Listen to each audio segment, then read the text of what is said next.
We were rooting for you. We were all rooting for you. Let's get into it. Yeah, yeah, yeah,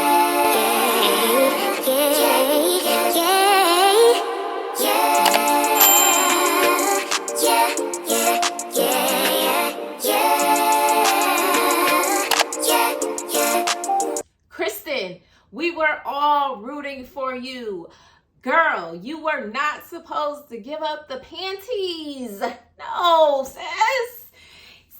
Mitch is not feeling you. I think Mitch really does like you as a person. I think he thinks that you're a beautiful person, but he is not physically attracted to you. And you were not supposed to give up the goods after y'all had that conversation, sis, and you still gave up the trust. Ah, Jesus.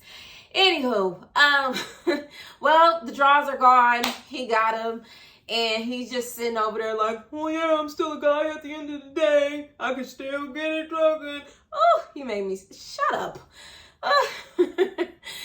Anyway, Kristen, there's no words. But I am proud that Kristen is not proud of herself. When she got with the girls on the boat ride, Kristen was like, yeah, when we get by ourselves, I'm going to give you guys the raw, uncut, nitty gritty of what's going on between us. But right now, I don't want to mess up the vibe.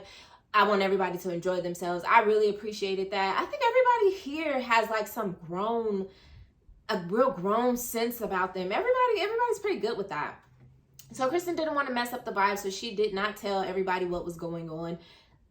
Let's go over to Mitch, and I'm sorry, I just really fast forwarded, but let's go to Mitch. I have a small sense of appreciation for Mitch after that scene where he talked to his brother and he was telling his brother like, yeah, like, I don't know what to do. Like, I'm just putting all this pressure on myself. And she's a really great girl. I'm just not physically attracted. And then he starts to cry. And so we get to see that he's a little vulnerable. He's not being like 100% a-hole. He just is really not attracted to her. And I guess just because he's not attractive himself doesn't mean that he has to be attracted to her, So I feel like I got a different sense of Mitch this episode. And maybe I'm just a sucker for tears. I'm not sure.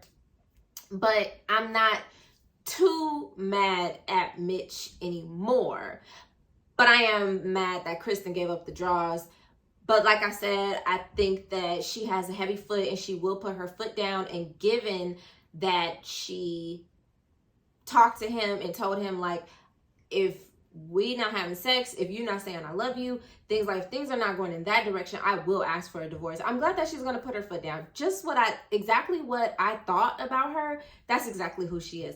So kudos to Kristen for messing up, but not being stupid. Because that's what we can mess up, but let's not be stupid. Let's jump over to Stasha and Nate. We are fresh off of our steamy shower scene from last week, but it is time to go outside. So Stasha is super excited because Nate has planned this ATV ride for us, only to find out Nate planned this ATV ride for himself.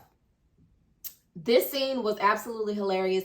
Stasha was so excited. She wanted to, be outside with Nate and see if he's going to care for her and if he's going to, look out for her and make sure she's good and A, B, C, and D. And Mr. Nate failed all of the above. Complete fail.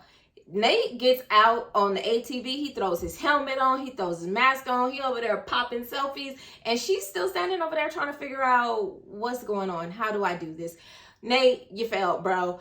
And then on top of that, he is so oblivious to how annoyed she is. That was hilarious to me. I was tickled pink. I don't know why it was so funny, but I was so tickled that he was completely oblivious. Either he's completely oblivious or he just doesn't care. And when they sat down and talked about it, he told her like, well, yeah, I'm just used to being single. So I'm going to have to, get used to caring for somebody else and, always remembering that somebody else is there. Later on, they have dinner. And just what I told you guys, I don't like when one of the couples divulges too much information to the family, and then the family passes that information down. So Stasha's mom has passed down the fact that Nate has had a bankruptcy. And so Stasha is now questioning Nate about this bankruptcy, and it's all good. He's honest with her. He's telling her, you know, what it is, but then she follows it up with, I'm gonna need a post-nup. And he said, oh, what? And then he goes, you don't trust your boy? I almost paused right there. Sir, I have met you all of 4 days. Absolutely not. I don't trust you. Are you dumb? But luckily, Nate was a grown man about it. Nate said, like, no, absolutely, it's all good. And of course, like, thank God, because we didn't have time for that. Then we went on to see Stasha tell Nate that she wanted children within the next year. And Nate took a hard gulp of that champagne, and Stasha's eyes literally went from his hand all the way down to the table. Let me tell you something about Black women, baby. What we got is spice, and that was all. I was loving all that spice. I really enjoy it. They're just so funny to me. Something just so real about it. I love it. Moving on to Lindy and Miguel.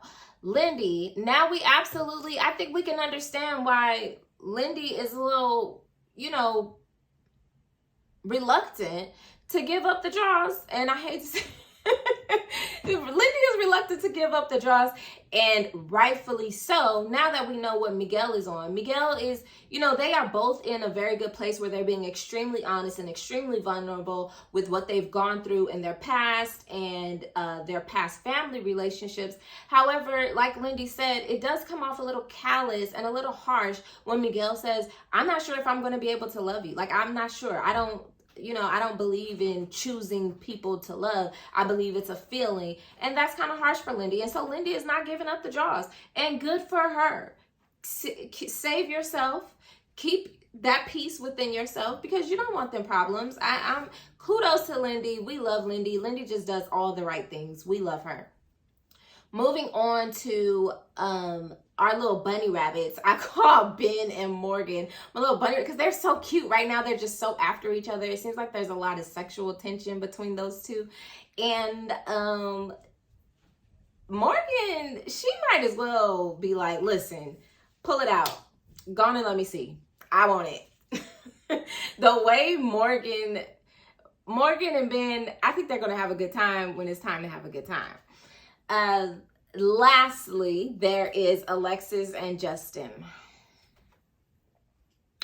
Y'all, I get quiet every single time I talk about Alexis and Justin, because the dynamic, I just see straight through Alexis. I just see straight through our good sis, and I don't see it.